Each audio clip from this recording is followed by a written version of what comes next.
Terima kasih Anda masih bersama kami. Bagi Anda yang baru saja bergabung, kami hadirkan kembali 3 berita utama hari ini. Seorang pria di kota Palembang mengamuk di sebuah ruko dengan membawa senjata tajam dan membakar barang-barang di dalamnya.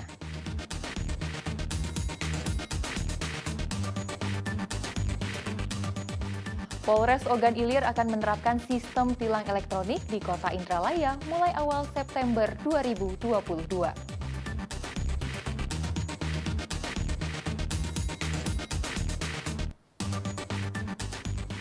Kesebelasan Pondok Pesantren Raudatul Ulum akan wakili Sumatera Selatan dalam Liga Santri tingkat nasional tahun 2022.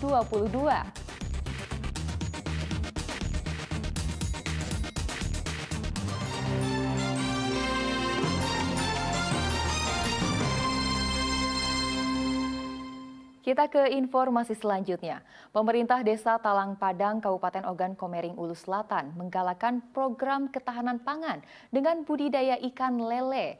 Sebanyak 25.000 bibit ikan lele pun disebar di kolam-kolam yang telah disiapkan untuk meningkatkan perekonomian warga.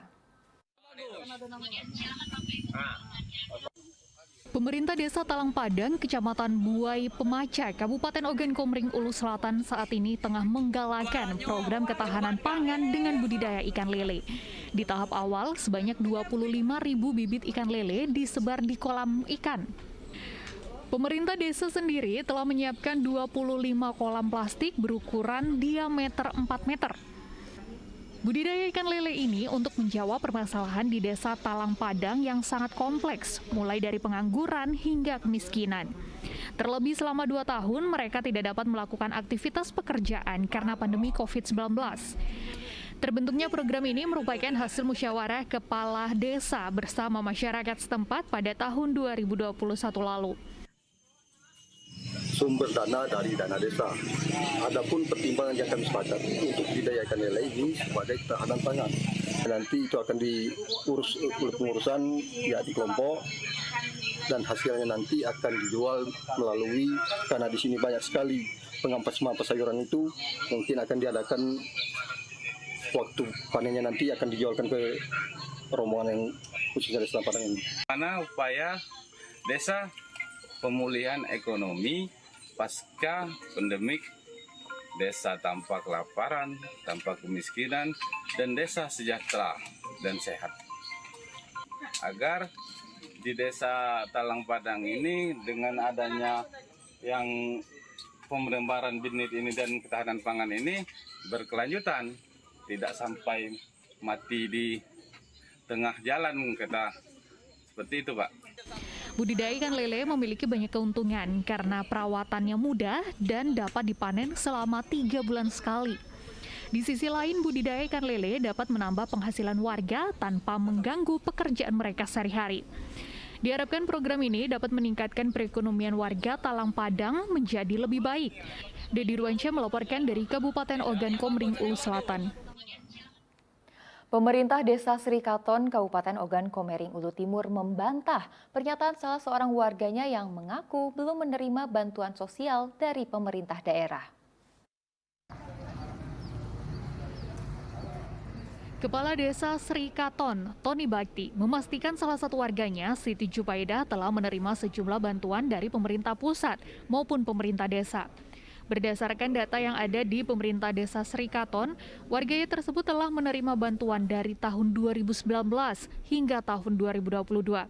Bahkan pemerintah Desa Srikaton saat ini tengah mengusulkan bantuan berupa bedah rumah untuk Siti Jubaidah. Ya, alhamdulillah dengan berita tersebut kami dari pemerintah Desa Srikaton tentunya bergerak cepat untuk mendata kembali kondisi, keberadaan, dan keadaan berita tersebut.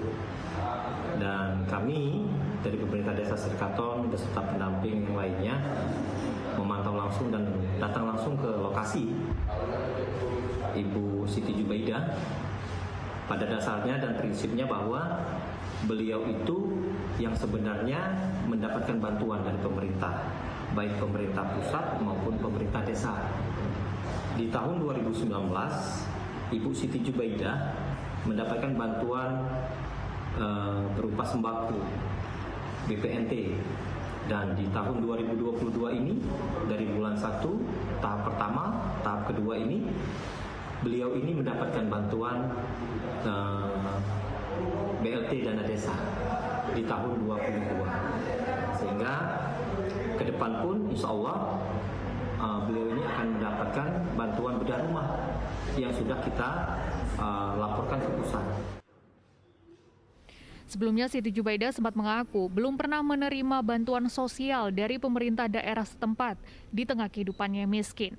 Janda berusia 60 tahun tersebut tinggal di rumah sederhana yang terbuat dari kayu bersama anak dan menantunya. Edi Ruansyah melaporkan dari Kabupaten Ogan Komering Ulu Timur. Menjelang berlangsungnya Liga Santri tingkat nasional, kesebelasan Pondok Pesantren Raudatul Ulum, Wakil Santri Sumatera Selatan menggelar laga persahabatan melawan kesebelasan Pondok Pesantren Darul Syafaat di Stadion Caram Seguguk.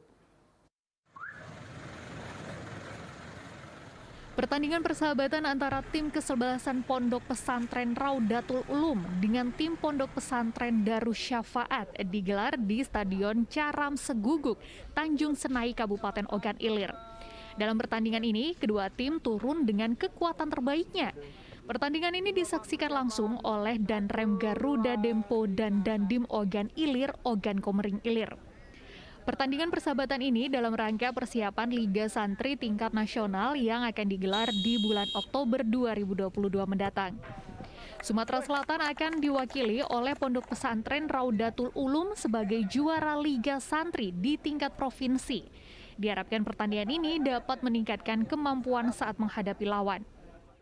Ini sudah terbentuk satu tim yang merupakan gabungan dari hasil seleksi pertandingan di seluruh Sumatera Selatan, yaitu pondok pesantren yang berada di Sumatera Selatan. Dan hari ini kita TC-kan sebagai dimulainya TC tim Sumatera Selatan, tim santri Sumatera Selatan khususnya. Dan ke depan dilanjutkan dengan training center. Kami ditugaskan oleh Bupati Ogan Komering Ilir untuk terus mengawal pemain-pemain atlet-atlet sepak bola Liga Santri yang berasal dari OKI. Maka dari itu kami terus juga memantau persiapan atlet-atlet kita dari Darus Syafaat, dari Ogan Komering Ilir. Dan kami yakin dengan adanya pertandingan persahabatan ini, insya Allah dari 2 pemain yang sudah diambil dari Darus Syafaat OKI, insya Allah bisa bertambah lagi. Jelang pertandingan Liga Santri tingkat nasional, seluruh pemain akan menjalani training center selama 2 bulan di Tanjung Senai, Kabupaten Ogan Ilir. Liga Santri merupakan program TNI Angkatan Darat dengan tujuan menggali potensi para santri yang ada di pondok pesantren dalam pembinaan cabang olahraga sepak bola. Diharapkan melalui kompetisi ini akan melahirkan bibit muda berbakat yang masuk dalam skuad Timnas Garuda sehingga dapat mengharumkan nama Indonesia. Edi Ruansyah melaporkan dari Kabupaten Ogan Ilir. Harga telur ayam di Kota Palembang sudah menyentuh angka Rp29.000 per kilonya. Mahalnya harga telur ayam membuat warga di Kota Palembang mulai berburu telur pecah. Telur pecah dijual dengan harga Rp24.000. Telah sepekan terakhir, para penjual telur ayam di Pasar 10 Ulu Palembang merasakan kenaikan harga telur. Walau sempat turun Rp1.000, namun harga telur ayam masih tinggi, yaitu Rp29.000 per kilogramnya. Mahalnya harga telur ayam membuat sejumlah warga kini beralih membeli telur pecah. Telur pecah telah dipisahkan oleh pedagang dalam bentuk kemasan dan dijual seharga Rp24.000 per kilogramnya. Meski kurang higienis, namun harganya yang murah menjadi alasan warga membeli telur pecah. Mayoritas membeli telur pecah adalah para pedagang kue yang menjadikan telur sebagai bahan pembuat kue. Harganya agak miring. Lebih murah, Bu ya? Kalau telur utuh kan orang masih ada pecah juga. Berapa, Bu, biasa? 29 beli warung. Kalau telur pecah berapa, Bu? Berapa deh? 24. 24. Sejar 5.000. Oh, lebih murah, Bu ya? Bu, buat apa, Bu, ini buat telur pecah, Bu? Jualan apa? Oh, Bu, jual bolu ya? Yo, nak jualan lagi. Jadi kita pilih telur pecah, lebih murah, Bu ya? Hari ini agak telur naik apa turun? Turun. Turun berapa nih? Oh, 1.000 kan? Oh, 1.000 ya. Minatnya memang banyak pilih telur pecah kan? Lebih murah ya? Pedagang mengakui dalam sehari dapat menjual lebih dari 50 kg telur pecah. Diduga naiknya harga telur ini karena mahalnya harga pakan ayam di tingkat peternak. Warga berharap harga telur dapat kembali turun ke harga normal sebesar Rp19.000 per kilogram. Dedi Irwansyah melaporkan dari Kota Palembang. Menanggapi kenaikan harga telur, Presiden Joko Widodo memastikan harga telur akan kembali normal dalam 2 pekan ke depan. Hal itu disampaikan Presiden dalam kunjungannya di Pasar Cicahem, Bandung, Jawa Barat pada akhir pekan lalu. Ya, ini kan pertama karena memang pakan ternak yang naik. Yang kedua ini fluktuasi biasa. Nanti ini ke 2 minggu ini akan, insya Allah akan turun. Katanya gara-gara BNPT, Pak. Gimana? Gara-gara BPNT, Pak.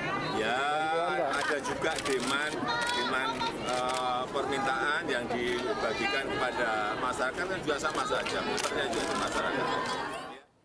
Dan informasi tersebut mengakhiri berita Palembang hari ini. Saya Tia Anissa, berterima kasih atas perhatian dan kebersamaan Anda. Selamat beraktivitas dan sampai jumpa.